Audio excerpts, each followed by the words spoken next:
नमस्कार, आप देख रहे हैं न्यूज 18 का डिजिटल प्लेटफॉर्म और मैं हूं आपके साथ साक्षी झा। केंद्र सरकार ने कंफर्म किया है कि भारत ने विदेश में अपना इकलौता सैन्य अड्डा खाली कर दिया है। इस पर विपक्षी दल केंद्र सरकार को घेर रही है। रणनीतिक कूटनीति के लिहाज से कांग्रेस इसे बड़ा झटका करार दे रही है। इस बेस की लोकेशन तजाकिस्तान की राजधानी दुशांबे से करीब 10 किलोमीटर दूर है। तजाकिस्तान का ये आईनी एयरबेस एक तरफ अफगानिस्तान और पाकिस्तान के करीब है तो दूसरी तरफ चीन और रूस है। इसकी वजह बताई गई है कि तजाकिस्तान ने लीज समझौते को आगे नहीं बढ़ाया, जिसके बाद भारत ने 2022 से रह रहे इस बेस से अपने कर्मचारियों और सैन्य उपकरणों को वापस बुलाना शुरू कर दिया है।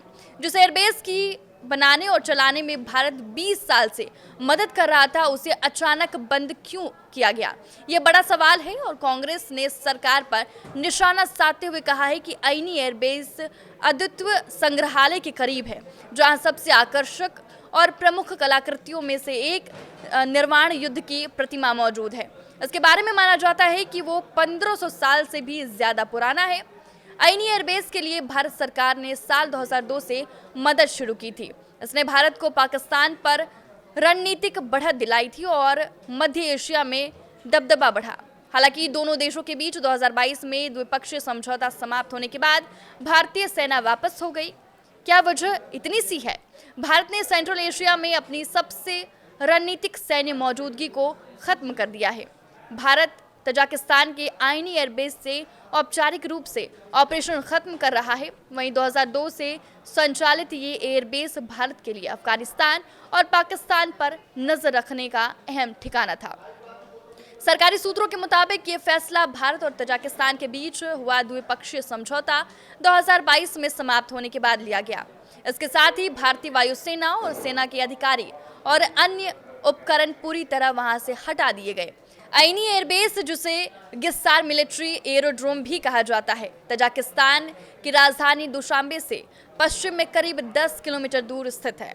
ये एयरबेस सोवियत दौर का है, लेकिन सोवियत संघ के विघटन के बाद खस्ता हाल हो गया था और 2001 में जब अफगानिस्तान में तालिबान हावी था, तब भारत के विदेश मंत्रालय और सुरक्षा प्रतिष्ठान के रणनीतिक विशेषज्ञों ने इस एयरबेस को अपग्रेड और ज्वाइंट ऑपरेशन के तहत विकसित करने का प्रस्ताव दिया।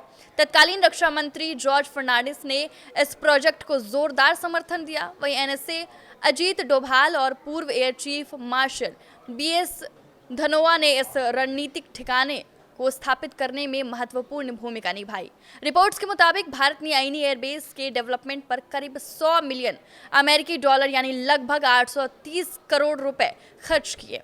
भारतीय इंजीनियरिंग एजेंसियों और बॉर्डर रोड्स ऑर्गेनाइजेशन ने यहां रनवे को 3200 मीटर तक बढ़ाया। हैंगर बनाए गए और ईंधन भरने, मरम्मत और रखरखाव की सुविधाएं तैयार की। कई मौके पर भारत ने यहां Su-30 MKI फाइटर जेट्स और हेलीकॉप्टरों को भी तैनात किया। लगभग 200 भारतीय सैनिक और तकनीकी विशेषज्ञ लंबे समय तक वहां तैनात रहे। वहीं 2021 में जब तालिबान ने अफगानिस्तान पर कब्जा किया, तो भारत ने इस एयरबेस का इस्तेमाल अपने नागरिकों और राजनयिकों की निकासी के लिए किया था। सूत्रों के मुताबिक भारत और तजाकिस्तान के बीच हुए समझौते की लीज अवधि 2022 में खत्म हो गई थी। तजाकिस्तान ने भारत को सूचित किया कि वो लीज को आगे नहीं बढ़ाएगा और बेस का संचालन अपने नियंत्रण में लेगा। इस फैसले के पीछे रूस और चीन का दबाव भी माना जा रहा है। दोनों देशों ने तजाकिस्तान पर गैर क्षेत्रीय सैन्य उपस्थिति घटाने के लिए जोर दिया था। वहीं रिपोर्ट्स के मुताबिक रूसी सेनाओं ने भारत की वापसी के बाद इस बेस का नियंत्रण संभाल लिया है। हालांकि भारत अब भी मध्य एशिया में राजनीतिक और आर्थिक स्तर पर अपनी मौजूदगी बनाए हुए है। अपनी एयरबेस सिर्फ तजाकिस्तान के लिए नहीं, बल्कि भारत की सुरक्षा नीति के लिए भी बेहद अहम था। ये एयरबेस अफगानिस्तान की वखान कॉरिडोर से महज 20 किलोमीटर दूर है, जो पाकिस्तान के कब्जे वाले कश्मीर के करीब पड़ता है। इसकी मदद से भारत पेशावर जैसे शहरों तक निगरानी रख सकता था, जिससे पाकिस्तान पर दबाव बनाता था। युद्ध की स्थिति में ये बेस पाकिस्तान को पश्चिमी मोर्चे पर फंसाने की क्षमता रखता था, जिससे उसके संसाधन 2 हिस्सों में बंट जाते थे। इसके अलावा ये ठिकाना भारत की सेंट्रल एशिया में रणनीतिक पकड़ का प्रतीक भी था, जहां रूस और चीन पहले से ही प्रभावशाली है। साल 2021 में तालिबान के अफगानिस्तान पर कब्जे के बाद आईनी एयरबेस की उपयोगिता घट गई, क्योंकि भारत की अफगान रणनीति नार्दर एलायंस के सहयोग पर टिकी थी, जो तालिबान के आने के बाद खत्म हो गई। वहीं भारत ने तजाकिस्तान के फरखोर शहर में एक अस्पताल भी चलाया था, जहां 2001 में अहमद शाह मसूद को आत्मघाती हमले के बाद इलाज के लिए लाया गया था। आपके इस वीडियो पर क्या राय है, हमें कमेंट करके जरूर बताएं। नमस्कार।